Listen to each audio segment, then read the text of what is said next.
Baik, ceritanya begini Mas Ari. Saya lagi ngerjain sesuatu, nulis-nulis dan lain sebagainya. Kemudian masuklah ke kamar, saya duduk di situ. Nah, disitulah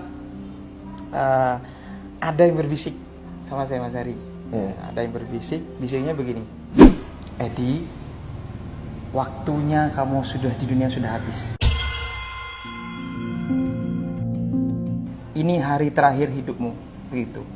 Saya yakin itu bukan jin ya. Saya yakin Allah wa'lam lah. Intinya saya yakin ini bukan jin lah. Sehingga ketika saya mendengar suara seperti itu, saya itu tidak berdaya. Mau teriak, mau ngomong, mau minta tolong ke siapa, itu tidak bisa. Tidak bisa. Sehingga tiba-tiba saya itu melihat badan saya itu sudah kaku. Ya, kaku. Itu. Jadi ketika tiba-tiba kayak orang ngerep-repan atau gimana? Ya. Jadi sebenarnya bukan kayak orang ngerep-repan Mas Hari.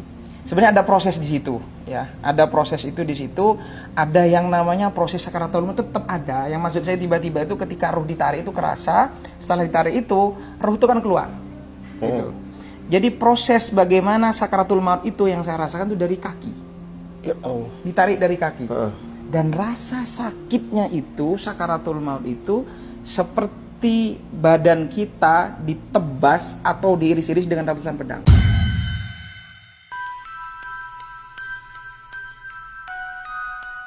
Ya Allah. Atau ini kan Idul Adha nih. Ya kita bayangin saja kambing itu dikulitin hidup-hidup. Allah. Ditarik semua kulitnya itu rasanya seperti itu.